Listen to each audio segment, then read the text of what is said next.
Hi everyone! Today I have a book called The Little Red Ant and the Great Big Crumb.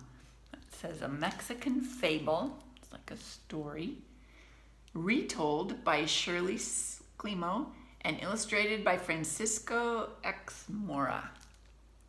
So we have another one that's retold, so it's an old story. In this case they were calling it a fable. And actually, I want to jump to the back before we start because there's an author's note here and it says, a fable about a persistent little ant has been told for centuries in Europe. A number of different versions are found in France, Portugal, and Spain. The ant's specific quest for help changes from place to place, as do the characters she encounters. Though this variation is based on the Spanish tale, it has a distinctly Mexican flavor. Like all fables, this one has a moral. Whenever and however the story is told, the ant always carries the message, you can do it if you think you can. So, you can do it if you think you can. So, fables have a moral, which is kind of like the lesson of the story. So, in this one, it's if you think you can do it, you can. Let's see what happens to the little ant. The great big crumb.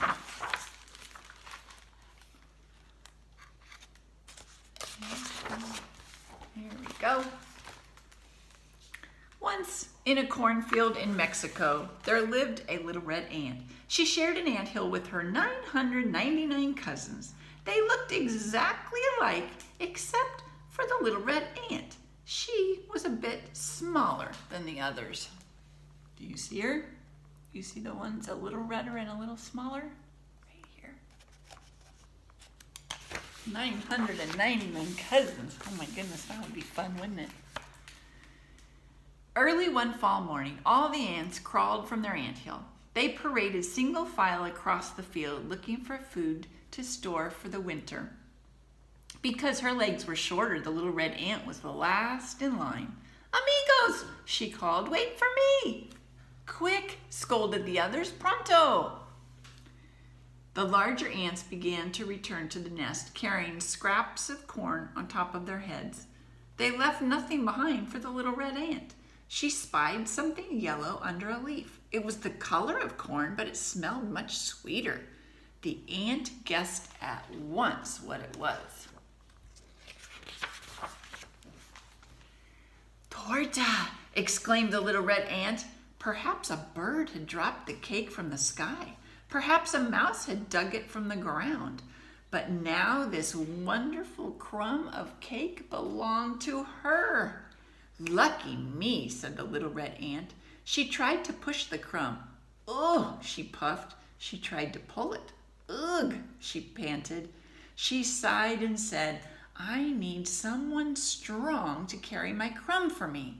The little red ant covered the cake with the leaf again. Then she set off down the row of cornstalks to find someone strong to help her.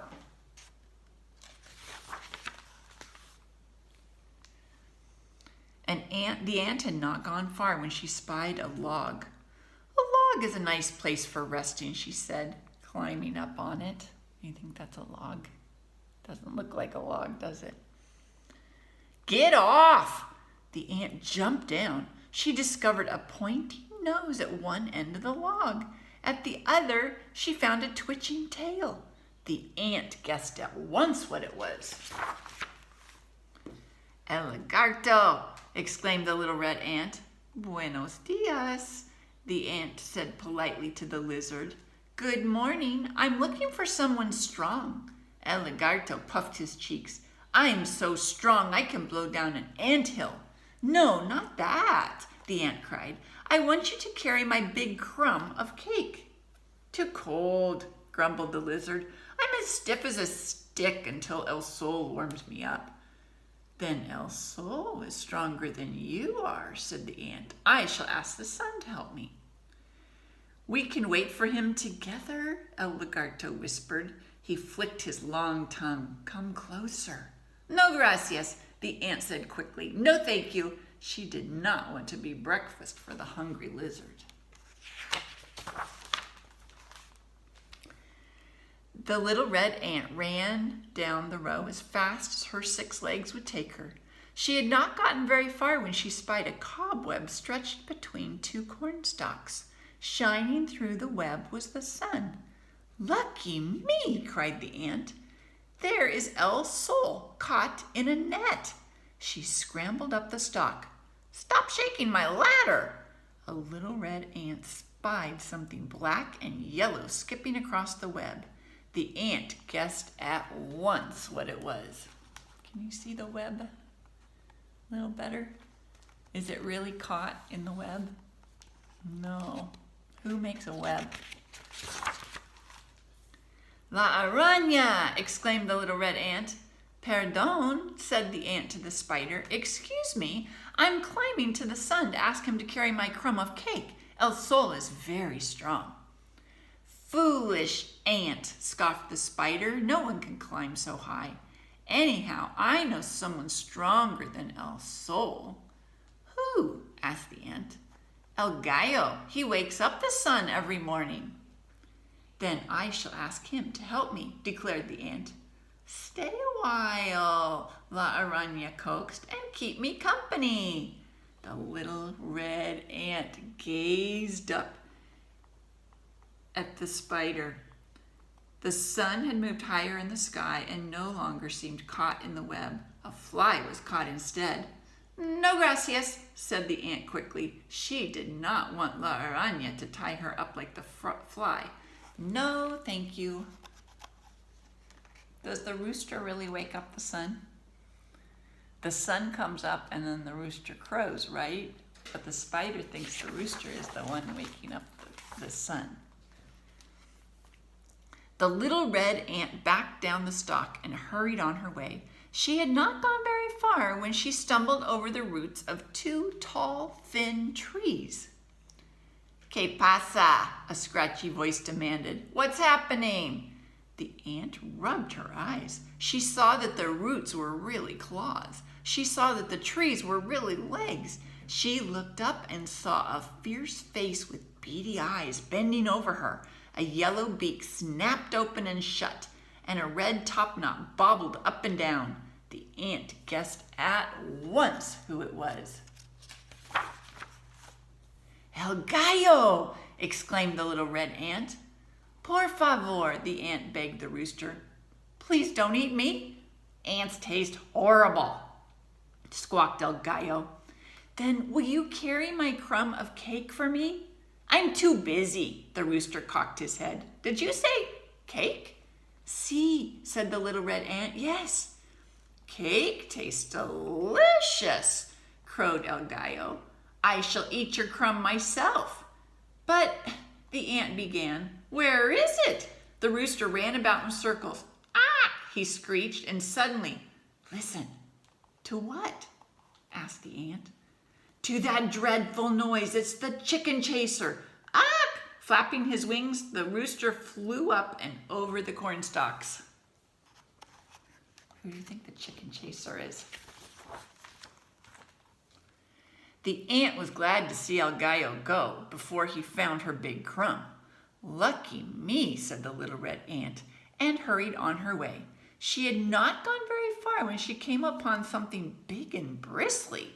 Its nose was pointed to the sky and a dreadful noise was coming from its mouth. The ant guessed at once what it was. I bet you know.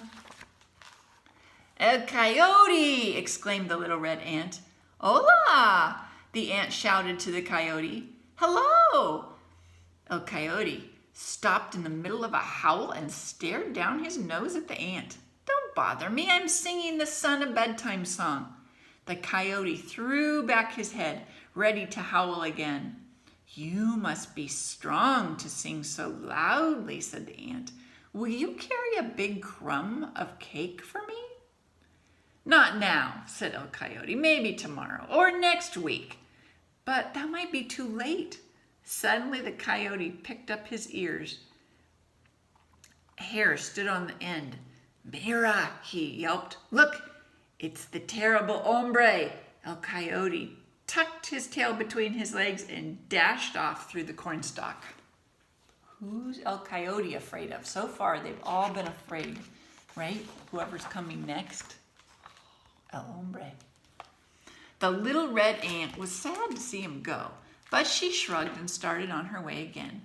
But something was moving down the road towards her. It wore boots on its feet and a straw hat on its head. The ant guessed at once what it was.